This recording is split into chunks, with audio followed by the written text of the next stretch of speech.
"If you carry me up the stairs, I'll tell you a secret," said the sick little girl. The mechanic had no idea what was coming. The crisp breath of an autumn afternoon brushed between the tall buildings, the low sun casting a pale glow across the tops of glass towers. Isaac Cole walked with a relaxed pace in front of an upscale apartment complex, his jacket still carrying the faint scent of motor oil. He had just delivered a repaired sedan to a client in the building and was on his way back to the main street. A faint sound broke the silence, a soft, raspy cough.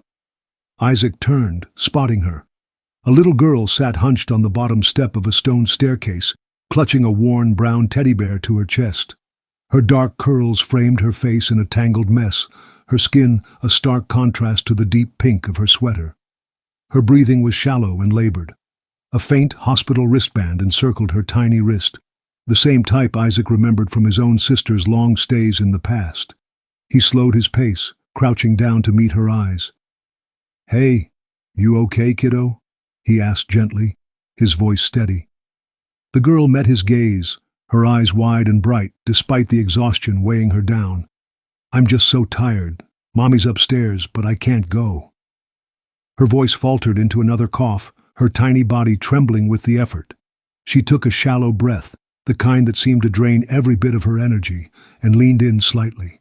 "If you carry me up the stairs," she whispered hoarsely, "I'll tell you a secret." Isaac hesitated for just a moment before carefully lifting her into his arms, one arm supporting her legs, the other behind her back. She felt weightless like a bundle of fragile bones. As he carried her, he noticed a small blue hospital sticker on her teddy bear, marked with the pediatric oncology logo. A quiet realization hit him. This little girl was facing something far bigger than herself. Halfway up the stairs, she rested her cheek against his shoulder, her voice barely a whisper. "My mommy is lonely. Can you take care of her when I'm gone?" Isaac froze for a brief moment, the words hanging heavier than anything he had felt in years. When he looked down, though, her eyes were closed, a faint smile still playing on her lips. He kept walking. At the top floor, he shifted her weight gently as the door opened. A young woman with golden hair stood in the doorway, a loose blouse draped over tailored slacks. Her expression faltered the moment she saw her daughter in the arms of a stranger. "What's happening? Who are you?" Her tone was sharp, but the worry beneath it was clear. "She was sitting downstairs," Isaac responded calmly. "She asked me to bring her up." Diane, the woman, stepped forward quickly, scooping her daughter into her arms and pressing her hand gently to the child's forehead. "Thank you," she said, though her voice still carried a hint of caution. Before the door could shut, the little girl stirred, her eyes seeking her mother's. "Mommy, this is Isaac. He's nice." Diane blinked but didn't reply.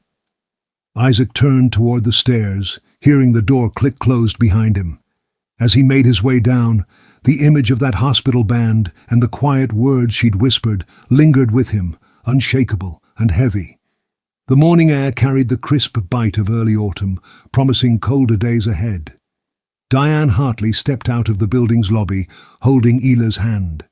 The little girl walked slowly but steadily, her pace matched by the inevitable journey ahead. Another car was waiting to take them to the hospital for more tests. As they entered the courtyard, Laia suddenly looked up, her dark curls bouncing as she spotted someone by the curb. "Isaac!" she called out, her voice bright with recognition. Diane raised an eyebrow in surprise.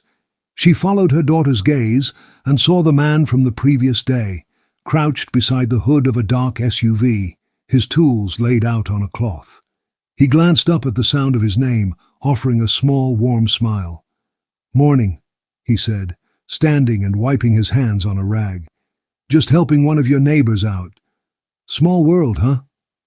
Diane nodded politely, her face neutral, though she could feel Laia tugging at her hand. "I didn't know you worked around here," she said evenly. "Just passing through," Isaac replied with a shrug. "I take jobs wherever they come." Before Diane could guide her daughter toward the waiting car, Laia slipped her small hand from her mother's grasp and took Isaac's instead, her tiny fingers curling around his with trust. She leaned in closer, her voice low enough for him alone to hear. "I haven't told you the whole secret yet." Isaac glanced down at her, raising an eyebrow. "No?" Diane, a step behind them, noticed the movement of their heads together. "What secret?" she asked, tilting her head toward her daughter. Laya just smiled, that quiet, knowing smile children get when they hold something important back. "It's just for Isaac," she said softly, turning back to him.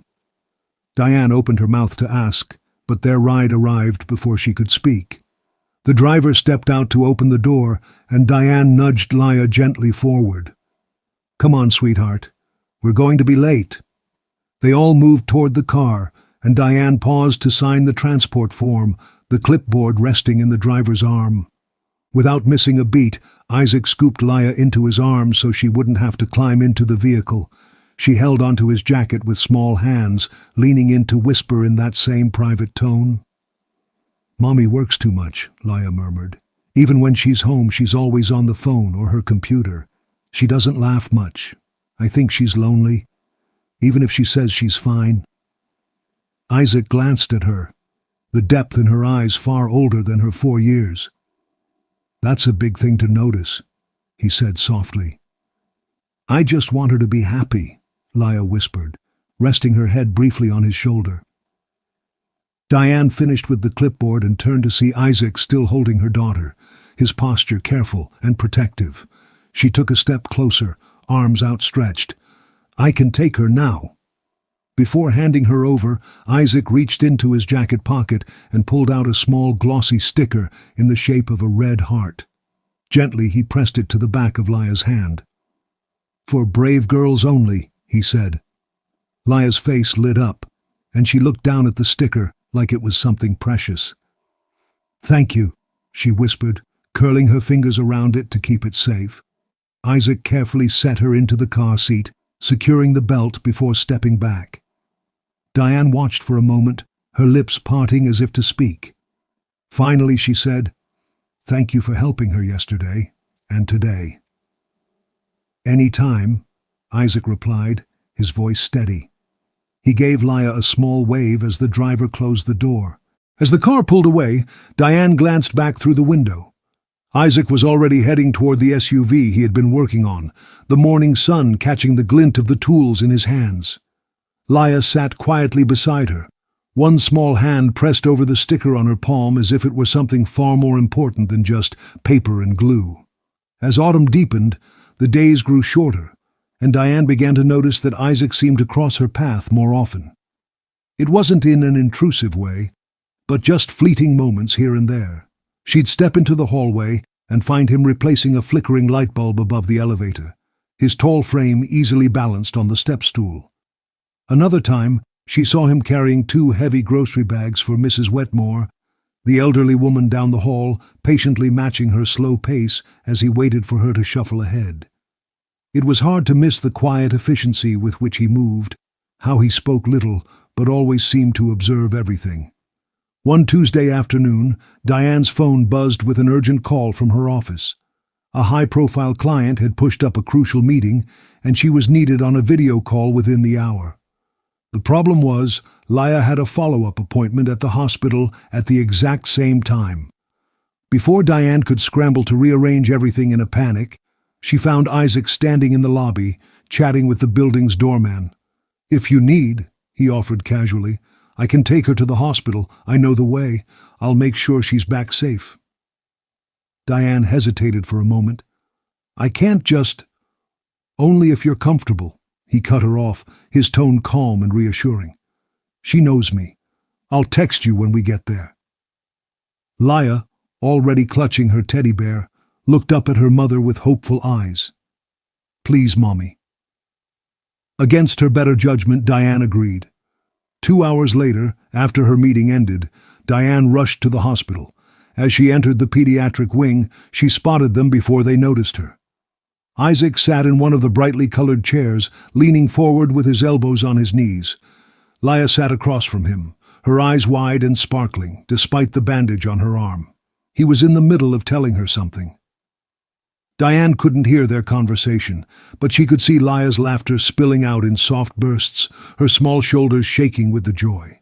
For the first time in weeks, her daughter seemed completely at ease, the tension in her body finally gone.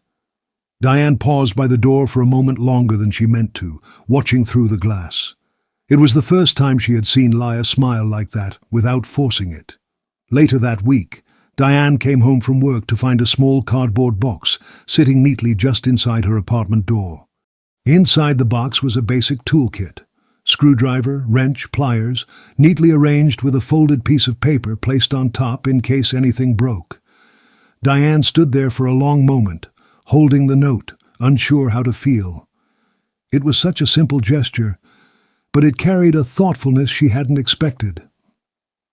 The next day, when she saw Isaac in the hallway, she thanked him briefly. He simply smiled, as though it were nothing at all. Diane still kept her distance, old habits of caution being hard to shake. But she noticed that when their gazes met, hers no longer held the same sharp edge. And when Laya waved at him from across the lobby, Diane realized she no longer felt the urge to pull her daughter away so quickly. That night, the rain fell in relentless sheets, hammering against the tall windows of Diane's apartment. The wind howled down the narrow streets, carrying the smell of wet pavement and the faint metallic tang of the city after a storm. Inside, Diane paced the living room, her laptop still open on the coffee table, when a sudden sharp sound made her stop. From the couch, Laya let out a weak whimper, her cheeks flushed, her small chest rising and falling too quickly. Diane rushed to her side, pressing her hand to Laya's forehead. The heat beneath her palm was alarming. "Laya, sweetheart, can you hear me?" she asked. But the girl stirred without answering, her breath shallow and ragged. Panic rose in Diane's chest. She grabbed her phone, dialing emergency services. The operator's voice was calm, but when Diane gave the address, the reply was grim. Several streets were flooded from the storm, and traffic was at a standstill. It could take up to 40 minutes for an ambulance to reach them. 40 minutes was far too long. Without thinking, Diane scrolled to Isaac's number, her fingers trembling as she typed. "She's burning up. Can't breathe right. No ambulance yet. Please help."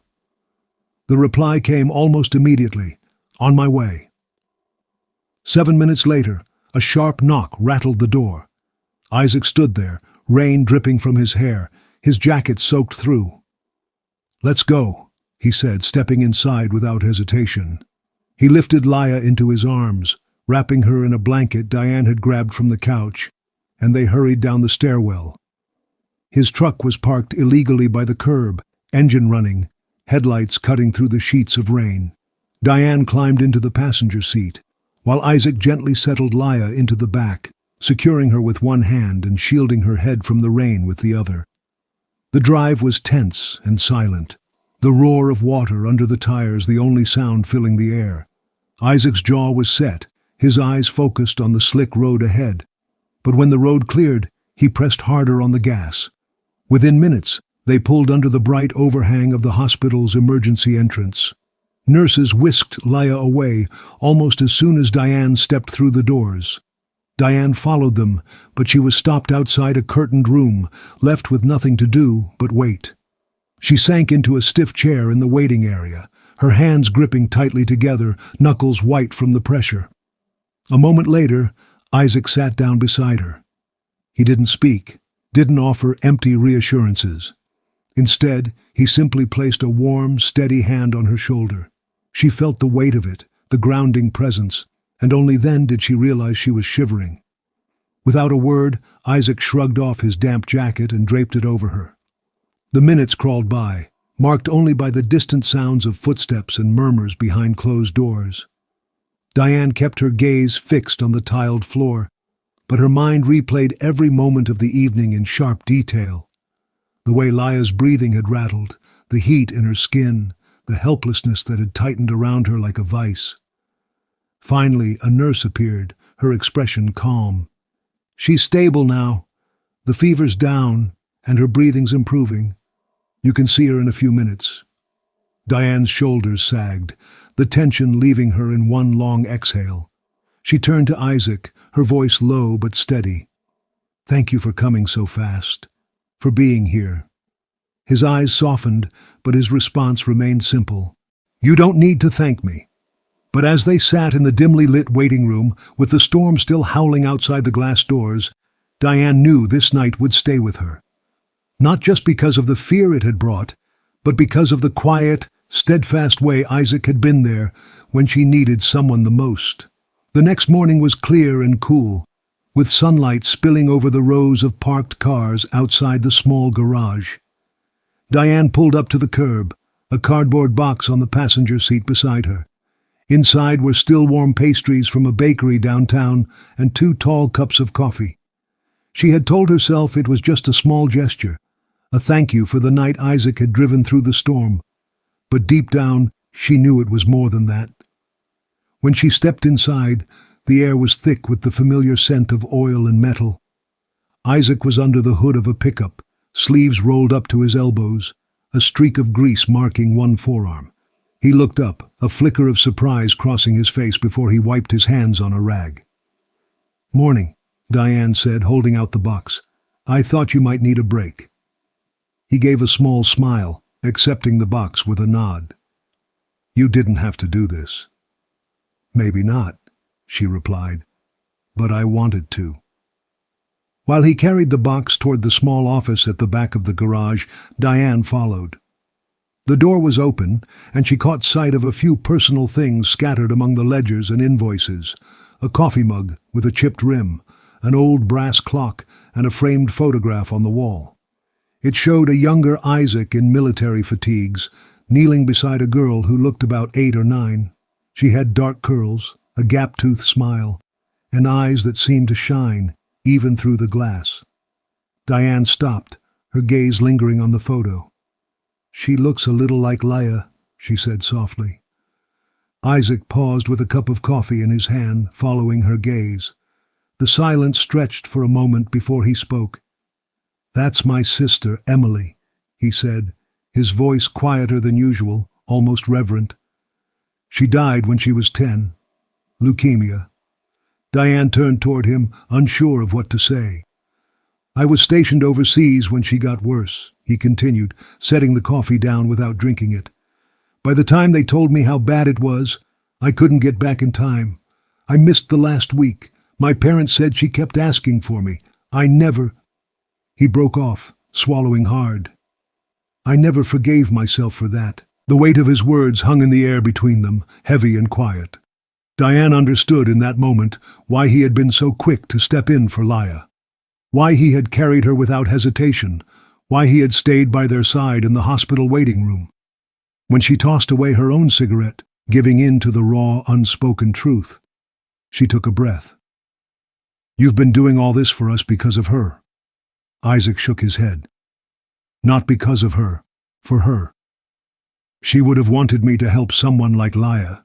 He crossed the room, opened a drawer, and pulled out a small, well-worn book. The cover was faded, and the spine was taped in a few places, but the gold lettering of the title still caught the light. "The Little Prince." "This was Emily's favorite," he said, holding it out to her. "I've kept it all these years. Figured maybe Leia could use a few stories to make the nights easier." Diane took the book carefully, feeling the softness of its well-worn edges, the weight of history pressed into each page. "Are you sure?" she asked softly. "I am," he replied simply. That evening, when Diane read to Leia from the book, the little girl listened with her head resting on her mother's arm, her smile lighting up at the simple drawings and whimsical lines. When the chapter ended, Leia hugged the book to her chest. "I like this one," she murmured. "It feels warm." Diane smoothed her daughter's hair, her gaze drifting to the heart-shaped sticker still faintly clinging to the back of Leia's hand, and thought of the man who had given them both something they hadn't even known they needed. The rain had passed, leaving the streets glistening, as though the whole city had been scrubbed clean. The air was sharp enough to bite, carrying the faint scent of wet concrete. Diane sat stiffly in the pediatric oncologist's office, the hum of the fluorescent lights pressing in around her. Her hands were clasped tightly in her lap, her knuckles pale, as Dr. Patel slid a thick folder across the desk toward her.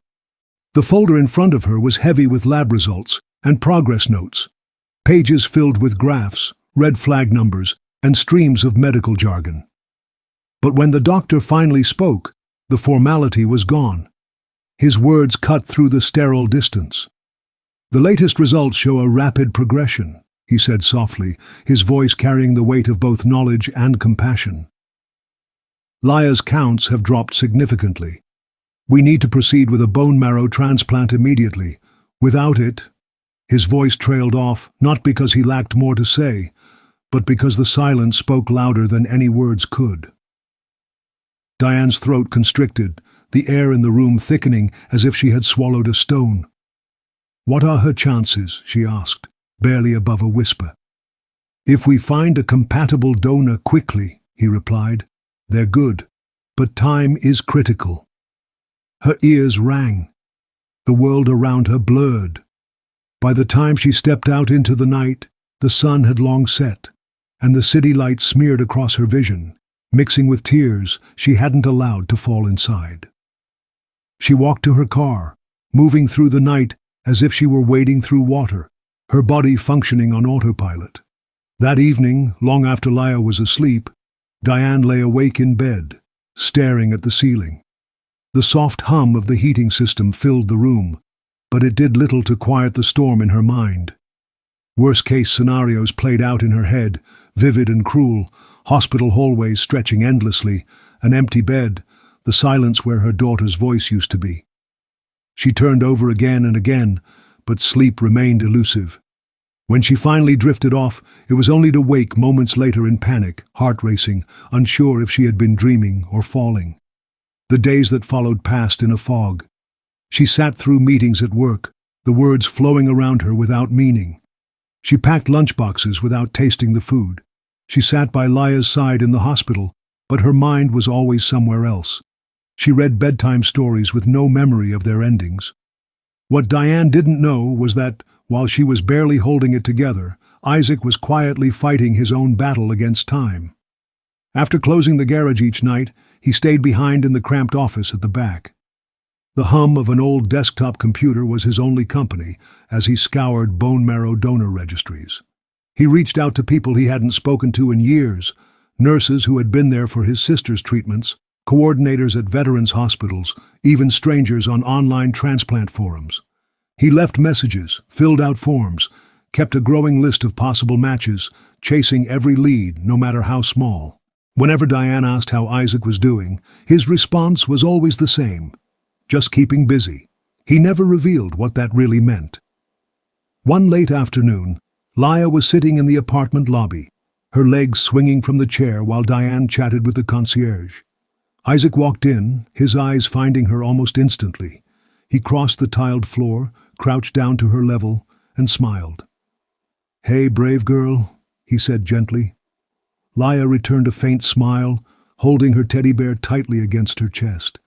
"I heard Mommy talking to the doctor," she said, her voice quiet but clear. "She thinks I didn't hear, but I did." Isaac's expression shifted as he knelt closer. "What did you hear?" he asked softly. "I need a new part," she replied slowly, "from somebody else's blood." Her forehead creased with thought, but her voice was steady. "It sounds scary, but I think I can be brave." She paused for a moment before adding, almost as a whisper, "If you take care of Mommy, I won't be scared." Isaac felt a wave of emotion crash over him, a tightness in his chest that he couldn't shake. He studied her face, and what he saw there was not fear, but an unwavering resolve, far beyond what any child should carry at her age. He gently placed his hand over hers. "You just focus on getting better," he said quietly. "I'll take care of the rest." Laya nodded solemnly, as if she had sealed a quiet pact. Then, without another word, she rested her head on his shoulder. Isaac wrapped his arms around her, holding her close, making a silent promise. She would not face this alone. Neither would her mother. The call came just after dawn, the sky outside Diane's window still dark, the early light barely peeking through the clouds. She had been dozing in the chair beside Laya's hospital bed, the rhythmic beeping of the monitors marking the passage of time. "Miss Hartley," the nurse's voice broke the quiet, warm and almost upbeat. "We found a match." For a moment Diane couldn't process the words. They felt too fragile, as if saying them too loudly would make them disappear. "A match?" she finally managed to whisper. "Yes, the donor wishes to remain anonymous, but the compatibility is excellent. We can schedule the transplant immediately." The weight of those words hit her all at once. Someone, somewhere, had chosen to give a part of themselves to save her daughter's life. It was an overwhelming thought. Within hours, the preparations began. Diane signed endless forms, met with doctors and surgeons, and sat through briefings that felt like a blur. But her mind kept returning to that one fact. Someone had chosen to help her little girl. On the day of the surgery, Laya held her teddy bear tightly as they wheeled her down the corridor toward the operating room. Diane kissed Laya's forehead, whispering promises she could only hope to keep. As the double doors closed behind her, she stood frozen in the hallway, her heart hammering in her chest. Hours stretched by as she paced back and forth in the waiting area, only pausing when the surgeon finally appeared, his face calm. "The transplant went well," he said, his voice measured. "She'll be in recovery for a day or two, but everything looks good." A wave of relief washed over Diane, leaving her dizzy. She longed to thank the donor, to look them in the eye, but no details were given. Anonymous, they had said. Diane accepted it, though the unanswered mystery lingered in the back of her mind. That evening, something felt off. Isaac didn't show up. For weeks, he had been a constant presence at the hospital, bringing snacks, reading stories, and making Laya laugh. But now, when she needed to share this good news, he was nowhere to be found. The next day passed in silence. The third day Diane tried calling, but his phone went straight to voicemail. A sense of unease settled in her stomach, growing heavier with each passing hour. On the fourth day, Diane decided to find him. She drove to the garage, where she'd dropped by before with coffee and pastries. It was quieter than usual, the usual scent of oil and gasoline now muted in the air. She found him in the back office, sitting at his desk with his left arm in a sling. "What happened?" she asked, stepping inside. He looked up, surprised, before offering a small, almost sheepish smile. "I guess they told you about the donor." It hit her like a jolt. It was you. He shrugged slightly. "I promised Laya I'd do whatever I could." Diane stared at him, the truth sinking in, settling between them. "You went through with the surgery, and you didn't tell me?" Diane's voice was a mix of disbelief and concern. "It wasn't about me," Isaac answered simply. "It was about her. About giving her a chance." Diane's throat tightened, and for a moment she could only stand there. She saw him in a new light, not just as the man who had carried her daughter up the stairs, or the one who had braved the storm, but as someone who had quietly risked his own health, with no expectation of thanks. When Laya woke 2 days later, the first thing she did was reach for her mother's hand. Her cheeks were still pale, but her eyes were brighter than they had been in months. "Hey, sweetheart," Diane whispered, leaning close. Laya squeezed her fingers weakly and then smiled. "See, now you have both of us." Diane blinked, tears welling in her eyes. "Both of us? You and Isaac?" Laya murmured, her voice sleepy but certain. "Yes." Diane kissed her forehead, holding her daughter's hand as though she could never let go. For the first time in weeks, the fear that had gripped her heart loosened. Deep down, she knew Laya's words were true, not just in the way the little girl meant it, but in a way that went beyond words. Isaac had kept his promise, and without her realizing, he had become part of their family. A month later, the apartment buzzed with laughter and chatter. Balloons floated in the air, and the scent of vanilla frosting mixed with the sweetness of fresh flowers lining the dining table. It had been exactly 1 month since the transplant, and Laya had reached her 5th birthday, a milestone Diane had once feared she might never see. Isaac arrived as the guests were settling in, carrying a small, neatly wrapped box.